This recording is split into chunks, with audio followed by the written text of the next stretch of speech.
I hold my MS in biotechnology. I come from Muzaffarnagar, Uttar Pradesh. Over the past 3 years, I have been actually engaged in teaching through home tuitions and at a nearby coaching center. Today, we are going to learn about gametogenesis and fertilization.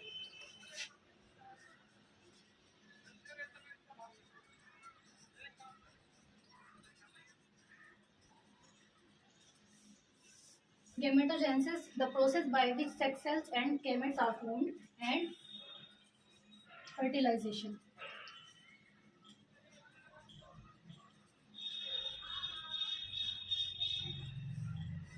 the fusion of male and female gametes. So let's break it down into simple words.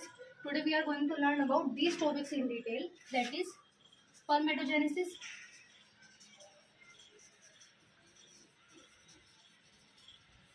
sperm, oogenesis,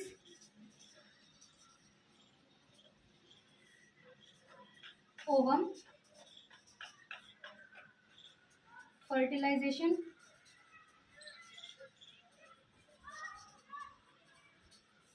and implantation.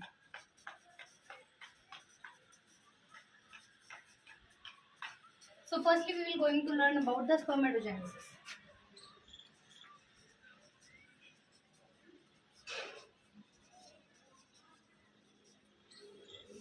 Spermatogenesis is the process by which sperm cells are formed by spermatogonia, the male germ cell.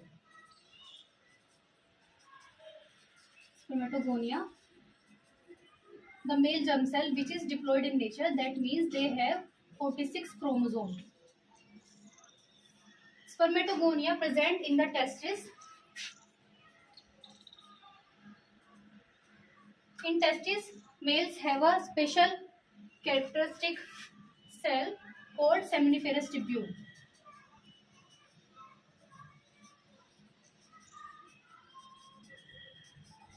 So here the spermatogenesis start. It start at puberty. So to remember these words, here is a trick to recall. The first alphabet of both of these letters start with T. Now imagine this is the spermatogonia.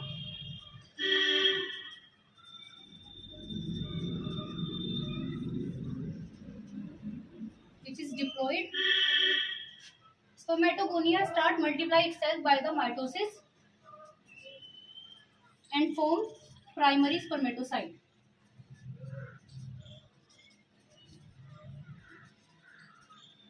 This primary spermatocyte undergo meiosis 1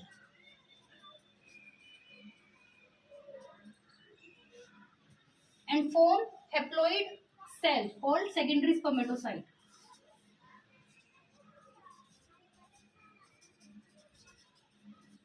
So this is haploid in nature, that means they have only 23 chromosomes. Now this secondary spermatocyte, it will undergo meiosis second and form spermatids.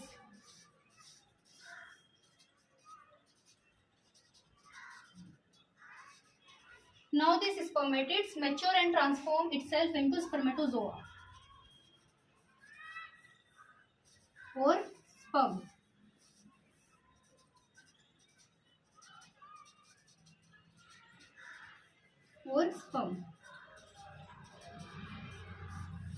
The process by which spermatids transform itself into spermatozoa called spermiogenesis.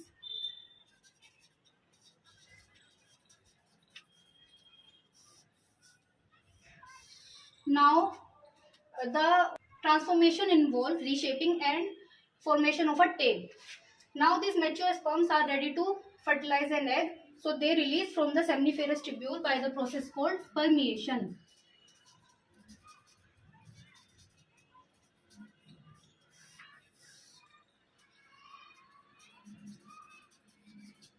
Now we have already learned how two sperm cells are formed. So how a sperm cell look like? Imagine a tadpole with a tiny head and a long tail. That's a sperm cell look.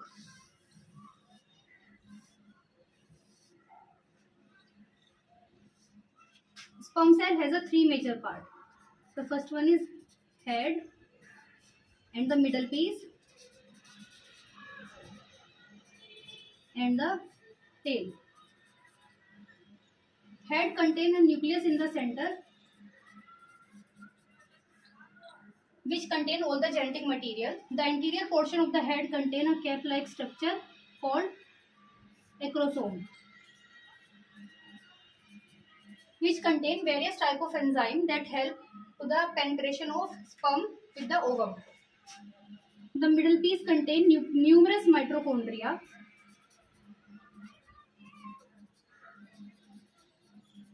which produce energy for mobility.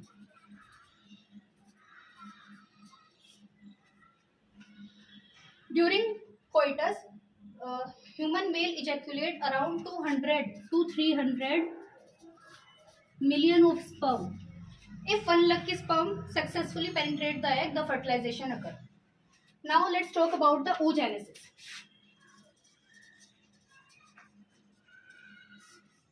So similarly, oogenesis is the process by which mature egg cells are formed by oogonia. During embryonic development, millions of oogonia formed in each ovary, and no more oogonia added after the birth. So oogonia also diploid in nature. That means they have 46 chromosomes. So oogenesis start at the fetal life. Let's assume this is the oogonia. It start multiply itself by the mitosis and form primary oocyte. Now these primary oocyte get arrested at the prophase 1 of meiosis 1.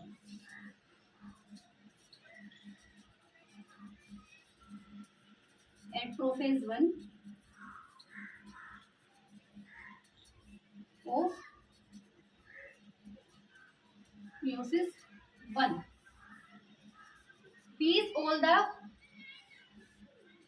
steps are happened during fetal life.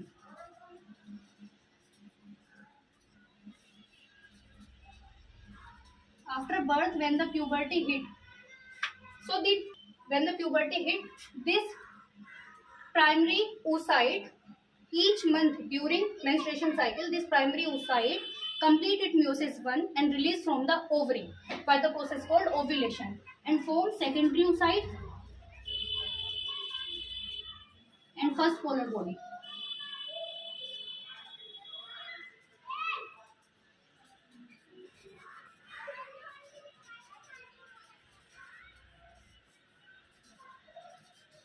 Reproductive phase.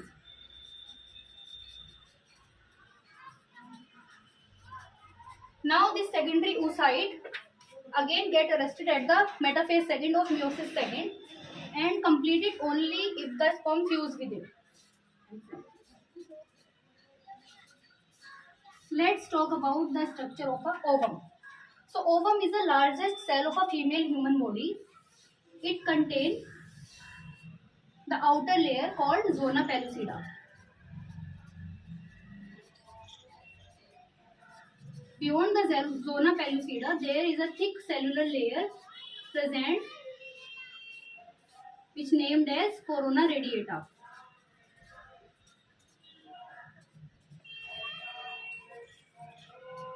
The center contains the nucleus,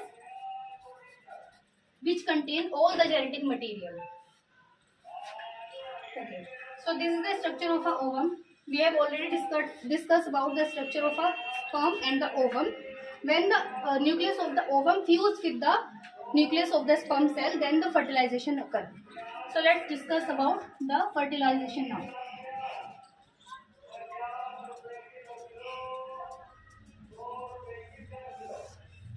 So fertilization, as I told you, is a fusion of ovum and the sperm cell. During copulation, semen is released by the penis into the vagina by the process called insemination. So fertilization occurs in the ampullary stomach junction. Now, what is the ampullary stomach junction? For this, we have to know about the female reproductive tract. So, this is the female reproductive tract.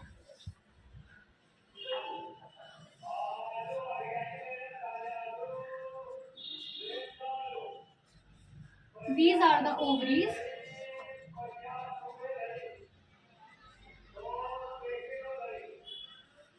These are the finger-like structure which hold the ovary called fimbriae. So this is the fallopian tube.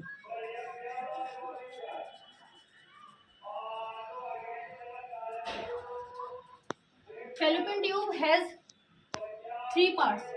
This is infundibulum, ampulla, and isthmus.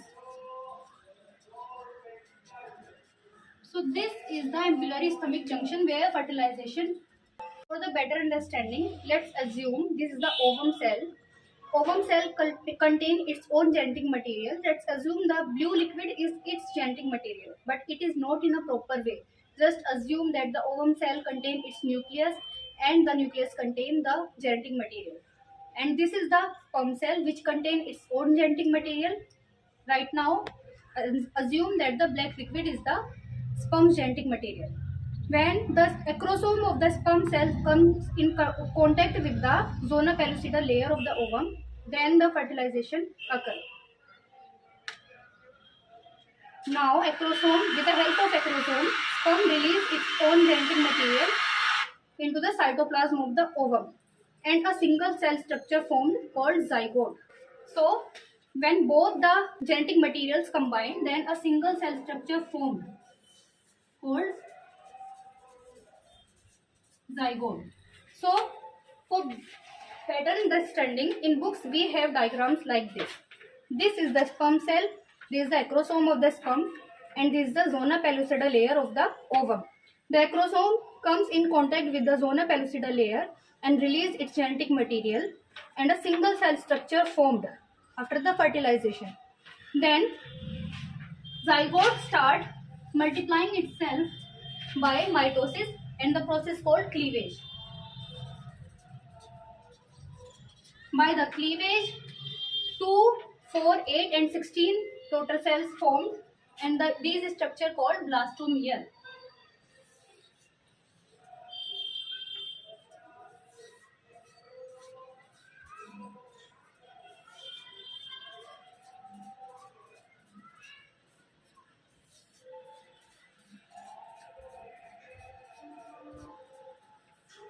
Two cell, 4 cell, 8 and 16.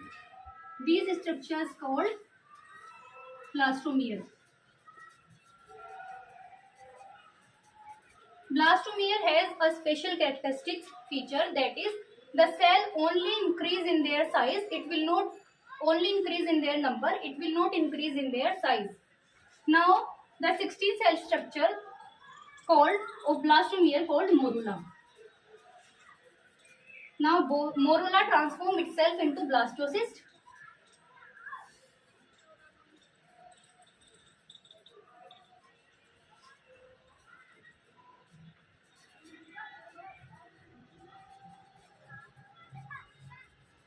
This blastocyst implant itself into the uterine cavity or inner lining of the uterus.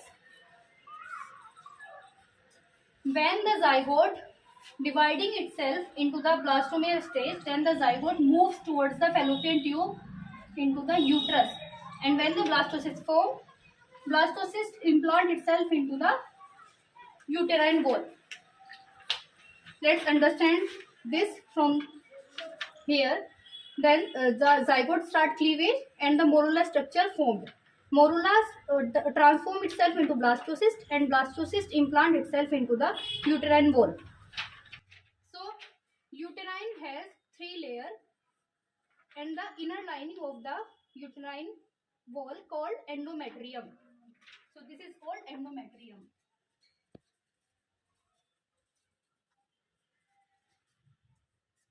So, when the implantation happen, it start developing itself from here, and the pregnancy, it leads to the pregnancy.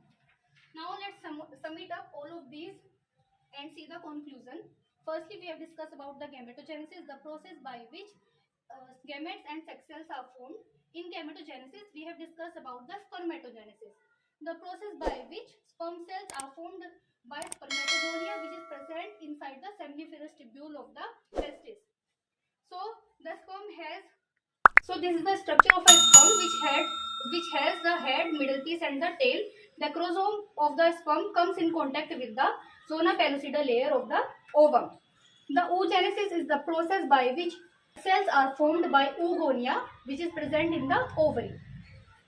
So ovum, when both of the genetic material fuse with each other, the sperm and the ovum genetic material, then the fertilization happen. So fertilization is the basically is the fusion of male and female gametes. And when the blastocyst implant itself into the inner uterine wall, the endometrium, then the implantation happen. All of these together leads to the formation of a new life and leads to the pregnancy. Now in next class we will discuss about the topic pregnancy and the embryonic development. Thank you for today.